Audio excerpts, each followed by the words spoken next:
नमस्कार, बुलेटिन में आपका स्वागत है। आपके साथ मैं दीपेश परगले। चलिए खबरों की शुरुआत करते हैं। भोपाल से इस वक्त बड़ी खबर हम आपको बता देते हैं। सीएम आज भी विभागों के कामकाज को लेकर 1-to-1 मंत्रियों से चर्चा करने वाले हैं। विभागों के रोड मैप पर मंथन होगा। देर शाम तक मंत्रियों से यह चर्चा चलेगी। शाम 4 बजे कोरोना की समीक्षा बैठक भी सीएम करने वाले हैं। तो ये बड़ी खबर इस वक्त हम आपको बता रहे हैं।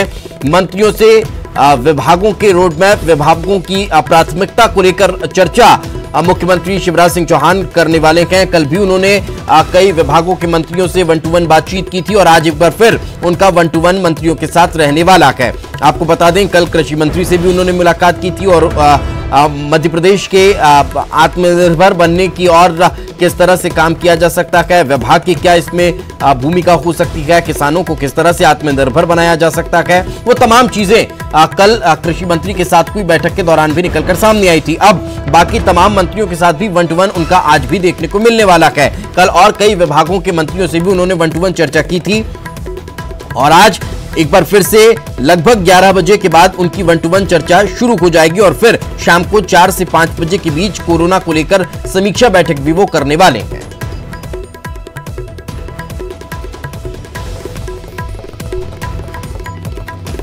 तो विभागों की प्राथमिकताएं क्या रहे, किस तरह से काम को विभाग अपनी प्राथमिकताओं में रोड मैप किस तरह से तैयार करें, किस तरह से टारगेट सेट किया जाए, वो तमाम चीजें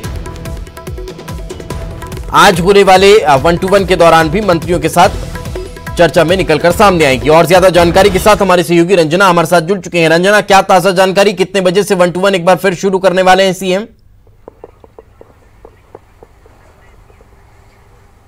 जी दीपेश, बिल्कुल मुख्यमंत्री शिवराज सिंह चौहान आज मंत्रियों से 1-to-1 चर्चा करेंगे। कल भी उन्होंने 4 से 5 मंत्रियों से 1-to-1 चर्चा की थी और आज भी मंत्रियों से चर्चा करेंगे और जिसमें यही फोकस रहेगा कि मंत्रियों से ये कहा जाएगा कि वो अपने विभाग को अच्छी तरह से समझ लें, उसके कार्यों को समझ लें, अपना रोड मैप तय कर लें और विकास कार्यों को लेकर एक जो गोल सेट करना है उस गोल को सेट कर लें और ये भी तय कर लें कि आखिर किस तरह से उनको अपने अपने विभाग में जनता के लिए विकास कार्यों को करना है, कौन कौन सी योजनाएं हैं जो तैयार करनी है। इन सारी योजनाओं को वो तैयार करेंगे, यानी जो विकास की योजना है उसका खाका तैयार करेंगे और उसके बाद मुख्यमंत्री शिवराज सिंह चौहान अगस्त में सारे मंत्रियों से उनके काम को लेकर एक समीक्षा भी लेंगे, यानी एक तरह से उनका रिपोर्ट कार्ड भी लिया जाएगा कि आखिर एक महीने में आपने क्या क्या काम किया है, किस तरह की योजनाएं आपने तैयार की हैं।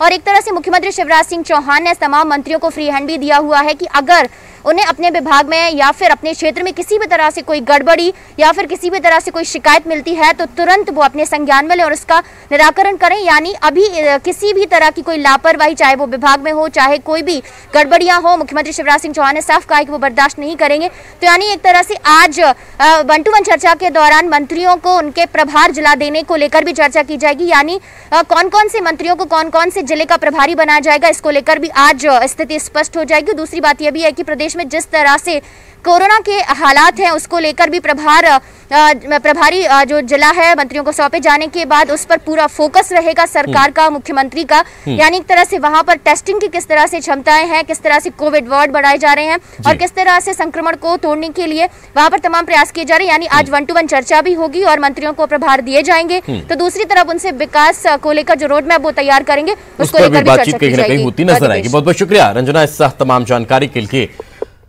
आगे बढ़ते हैं। भोपाल में आज संघ के वर्किंग ग्रुप की बैठक का तीसरा दिन है। बैठक में देश के मुद्दों के साथ साथ कोरोना संकट समेत मध्य प्रदेश सरकार के कामकाज की समीक्षा होगी। भोपाल के शारदा विहार में चल रही इस बैठक में संघ प्रमुख मोहन भागवत भी शामिल हुए हैं। कल संघ पदाधिकारियों के साथ स्वदेशी अभियान पर संघ की रणनीति पर चर्चा की गई। साथ ही कोरोना के दौरान और बाद के हालातों पर भी मंथन हुआ है। खबर है कि संघ प्रमुख मोहन भागवत ने प्रदेश सरकार के कुछ मंत्रियों से भी मुलाकात की है।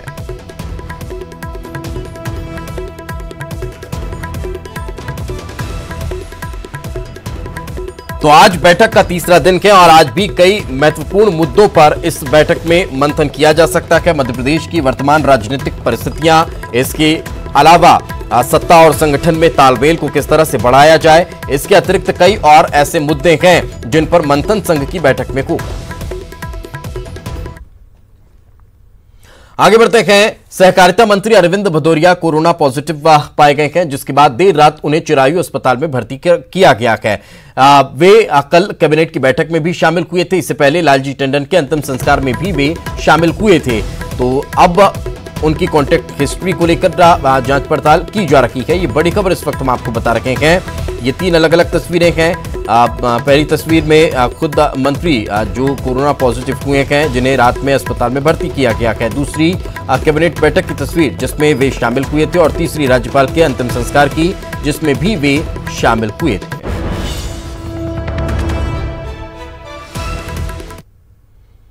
देश में कोरोना की बेलगाम रफ्तार लगातार देखने को मिल रही है। संक्रमितों की कुल संख्या 12 लाख के पार पहुंच चुकी है और 29,000 से ज्यादा लोगों की जान चली गई है। पिछले 24 घंटे में 45,720 लोग संक्रमित हुए हैं। एक दिन में 1,129 लोगों की इस संक्रमण की वजह से जान चली गई है। कुल संख्या बढ़कर 12,38,635 पहुंच चुकी है।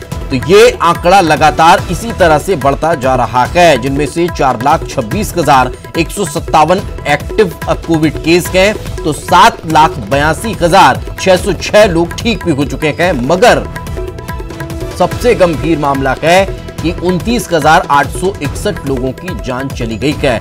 रिकवरी रेट भी लगातार बढ़ रहा है। 63.18% अभी रिकवरी रेट है।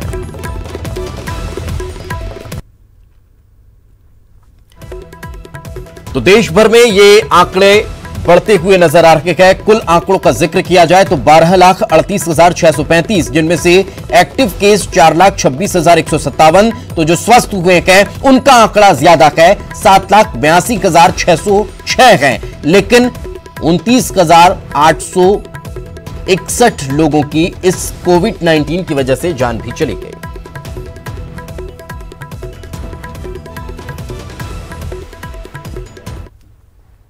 तो मध्य प्रदेश में भी लगातार कोरोना अपने पैर पसारता जा रहा है। लगातार इजाफा संक्रमितों की संख्या में होता दिखाई दे रहा है। 25,280 केस अभी तक मध्य प्रदेश में पॉजिटिव पाए गए हैं। आज राजधानी भोपाल में 190 नए मरीज मिले हैं। अब तक 16,912 मरीज रिकवर कर पाए हैं। प्रदेश में अब तक 778 मरीजों की जान चली गई। तो एक बार फिर आप आंकड़ों में देखिए ग्राफिक्स के जरिए कि किस तरह से मध्य प्रदेश में भी कोविड-19 केस में इजाफा हुआ है। कुल केस 25,280 हो चुके हैं। इनमें से 7,590 एक्टिव हैं, तो 16,912 लोग स्वस्थ हो चुके हैं और 778 की जान चली गई है।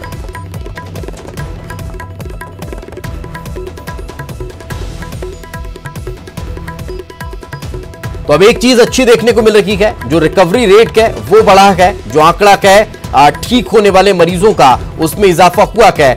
एक्टिव केस और ठीक होने वाले केस की संख्या में अंतर बहुत ज्यादा है, यानी जो स्वस्थ हो चुके हैं उनकी संख्या लगातार बढ़ती जा रही है।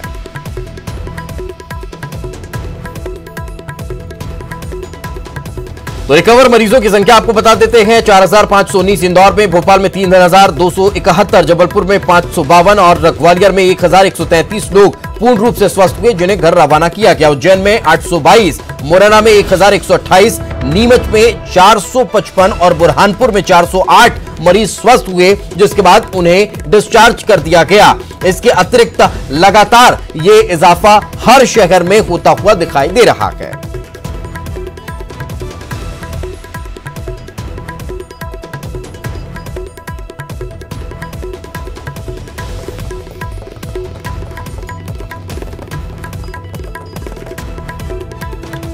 तो मध्य प्रदेश में भी कोरोना मरीजों की संख्या में इजाफे के साथ साथ स्वस्थ होने वाले मरीजों की संख्या में भी बढ़ोतरी होती दिखाई दे रही है। लोगों को टेस्ट किया जा रहा है और टेस्ट सैंपल लेने के बाद उनकी टेस्ट रिपोर्ट जब आती है, अगर पॉजिटिव होते हैं तो उन्हें अस्पताल में भर्ती करना होता है, तो अस्पताल में होम क्वारंटीन, होम आइसोलेट करना होता है। तो उस तरह की व्यवस्थाएं जैसी जिसके लिए होती है वो प्रशासन के द्वारा की जा रही है और स्वास्थ्य लाभ उनको जल्दी से जल्दी मिले, इसके लिए तमाम तरह की व्यवस्थाएं की जा रही है। और स्वस्थ होने के बाद देश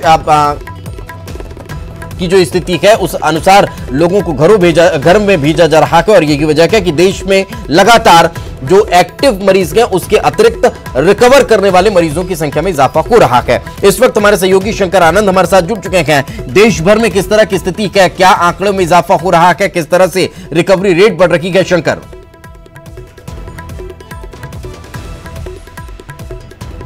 कई राज्यों में कोरोना संक्रमण के मामले लगातार उसमें इजाफा हो रहा है। हालांकि अगर इजाफा की बात करें तो इस मामले पे भी एक पेच है और दरअसल जिस तरह से लगातार जो कोरोना संक्रमित लोगों मरीजों की जो उसका जो टेस्ट हो रहा है उसकी वजह से इजाफा देखने को मिल रहा है। लेकिन अगर राजधानी दिल्ली की बात करें तो राजधानी दिल्ली में 24% ऐसे लोग जो हैं जो संक्रमित होकर वो ठीक हो रहे हैं, यानी कि तादाद ठीक होने वाले लोगों की भी काफी बढ़ रही है। लेकिन अगर बात करें बिहार की बात करें तो बिहार में लगातार जिस तरह से वहां पर एक तरफ देखा जाए तो बाढ़ की त्रासदी है, लेकिन उस तरह से बकायदा दूसरी तरफ देखा जाए तो कोरोना के संक्रमण के मामले काफी बढ़ रहे हैं और इसके साथ साथ दूसरे कई राज्यों में इसके मामले बढ़ रहे हैं। लेकिन जिस तरह से अगर बात करें तो 6% के पास के आसपास में जो है संक्रमण की जो दर है वो रखा गया है। और इस मामले में दिल्ली की अगर बात करें तो राजधानी दिल्ली में कल ही यहाँ के स्वास्थ्य मंत्री ने इस मामले पे कहा था कि हर महीने होगा सीरो सर्वे। सीरो सर्वे की अगर बात करें तो एक राजधानी दिल्ली में चौथाई आबादी कोरोना से संक्रमित होकर ठीक हो चुकी है। इसे देखते हुए दिल्ली सरकार ने हर महीने सीरो सर्वे कराने का फैसला लिया गया, जिससे कि ये पता चल सके कि कोरोना संक्रमण और सामुदायिक प्रसार कितना हो रहा है। बिल्कुल, लेकिन शंकर यहाँ पर एक सवाल ये भी होता है कि जिस तरह का आप जिक्र कर रहे हैं कम्युनिटी स्प्रेड का, अगर वो हो रहा है तो फिर ये अपने आप में एक बेहद चौंकाने वाली बात है। हालांकि इस पर सर्वे के बाद की कुछ कहा जा सकता है, अब देखना यही होगा किस तरह से सर्वे हर महीने होता है और उसके बाद क्या क्या रिपोर्ट निकलकर सामने आती है। बहुत बहुत शुक्रिया शंकर इस तमाम जानकारी के लिए। तो कोरोना से जुड़ी हुई लगातार बड़ी खबरें हम आप तक पहुंचा रखे हैं। सबसे बड़ी खबर एक बार फिर से निकलकर सामने आ रही है। छत्तीसगढ़ से कोरोना के अब तक 5,999 केस सामने आ चुके हैं। एक्टिव मरीजों की संख्या भी बढ़ चुकी है, 1,740 हो चुकी है। अब तक 4,230 मरीज डिस्चार्ज किए जा चुके हैं। कोरोना से 29 लोगों की जान भी छत्तीसगढ़ में चली गई है। तो ग्राफिक्स के जरिए भी एक बार समझ लीजिए, छत्तीसगढ़ जहां लगातार शुरुआत के दिनों में ऐसा लग रहा था कि यह प्रदेश कोरोना को कंट्रोल करने में कामयाब हो पाएगा, लेकिन ऐसा नजर नहीं आता।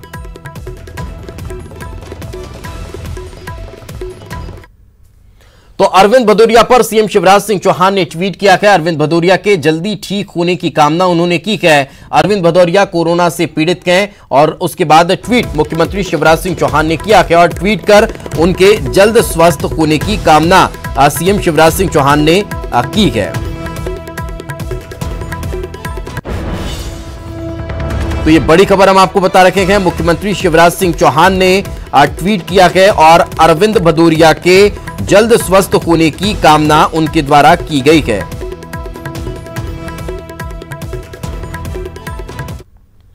चलिए फिलहाल रुकेंगे एक छोटे से ब्रेक के लिए। ब्रेक के बाद जल्द हाजिर होंगे।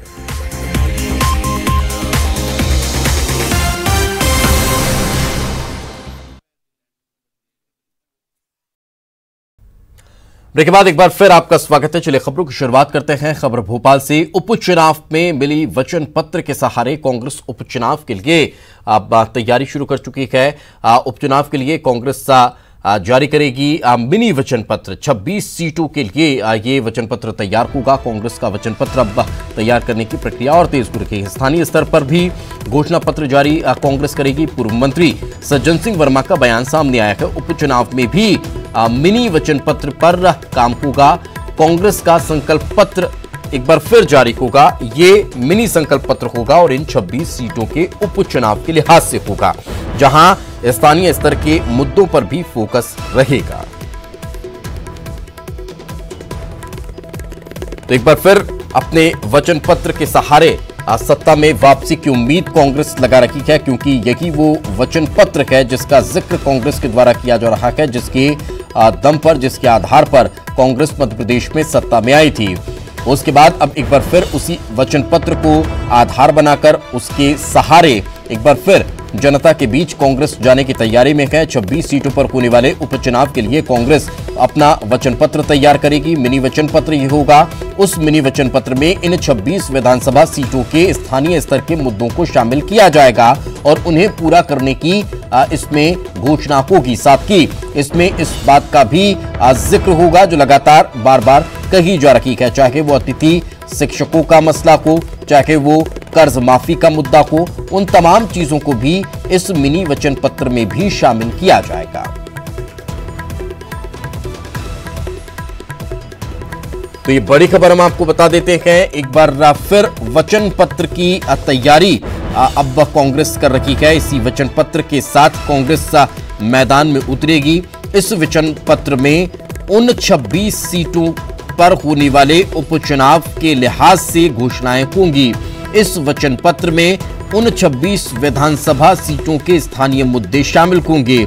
इस वचन पत्र में फोकस उन 26 सीटों के विधानसभा के मुद्दों पर होगा जो लंबे समय से पेंडिंग हैं और जो जन सरोकार से जुड़े हुए हैं, जिसमें जनता की बहुत ज्यादा सहूलियत है, जिसके लिए जनता बहुत ज्यादा लंबे समय से मांग कर रही है। वो तमाम मुद्दे इस वचन पत्र में शामिल किए जाएंगे। इस बात की घोषणा पूर्व मंत्री सज्जन सिंह वर्मा के द्वारा की गई है।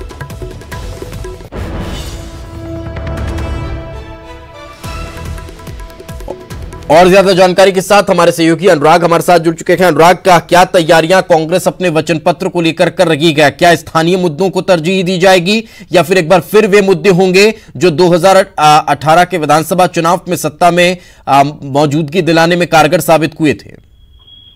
बिल्कुल, देखिए, कांग्रेस पार्टी ने जिस तरीके से 2018 के चुनाव में वचन पत्र जारी किया था और उसके बाद वो सत्ता तक पहुंची थी, उसी तरीके से अब मिनी वचन पत्र तैयार किया जा रहा है, जो कि सभी 26 विधानसभा सीटों को लेकर होगा। राज्य स्तर पर एक मिनी वचन पत्र कांग्रेस पार्टी जारी करेगी और इसके अलावा हर एक विधानसभा का अलग से घोषणा पत्र जारी करने का प्लान भी कांग्रेस पार्टी ने तैयार किया है। इसको लेकर सभी विधानसभा क्षेत्रों से जानकारी मांगी गई है और उस जानकारी के आधार पर हर एक विधानसभा के विकास का रोड मैप कांग्रेस पार्टी पेश करने की कोशिश करेगी। कवायद इसी बात को लेकर है कि उपचुनाव में स्थानीय जनता को रिझाया जा सके, लुभाया जा सके। हालांकि कांग्रेस पार्टी इस बात का दावा कर रही है कि जो घोषणाएं उसने पहले की थी उन वचन पत्रों पर अमल करने का काम पूरा किया गया था और अब जो है मिनी वचन पत्र जारी होगा उसको भी पूरा करने का काम किया जाएगा। साथ ही कांग्रेस पार्टी इस बात का भी दावा कर रही है कि ये वचन पत्र कांग्रेस का संकल्प पत्र होगा और इसको पूरा करने का काम किया जाएगा। बहरहाल अब इस पूरे मामले को लेकर सियासत भी तेज हो गई है और बीजेपी ने इसको एक चुनावी जुमला करार दिया है। मिलाकर कांग्रेस पार्टी इस बात की तैयारी में है कि किस तरीके से उपचुनाव से पहले 26 विधानसभा सीटों के वोटरों को लुभाया जाता है। जी बिल्कुल, चलिए बहुत बहुत शुक्रिया अनुराग इस तमाम जानकारी के लिए। आगे बढ़ते हैं। कैबिनेट मंत्री अरविंद भदौरिया ने वीडियो जारी किया है। मेरा कोरोना टेस्ट पॉजिटिव आया है। मैं देर रात अस्पताल में भर्ती हुआ हूं। मुझे कोई लक्षण नहीं था, गले में खराश थी, इसलिए कोविड टेस्ट कराया। मेरे संपर्क में आने वाले भी अपना कोविड टेस्ट कराएं। पाया गया, हालांकि कोई लक्षण नहीं थे, फिर भी एहतियात के तौर पर हल्की सी गले में खराश थी। मैंने कल टेस्ट कराया, उसकी रिपोर्ट आई है। देर रात करीब 12:30 बजे मुझे प्राप्त हुई है। मैं रात को स्वयं भी हॉस्पिटल आकर भर्ती हो गया हूँ और ईश्वर की कृपा से अभी स्वस्थ महसूस कर रहा हूँ, अच्छा महसूस कर रहा हूँ। मुझसे जो हाल के दिनों में संपर्क में आए हैं, आप भी अपना कोविड टेस्ट कराएं, घबराएं नहीं। आप सभी स्वस्थ रहें, सुरक्षित रहें, घर पर रहें।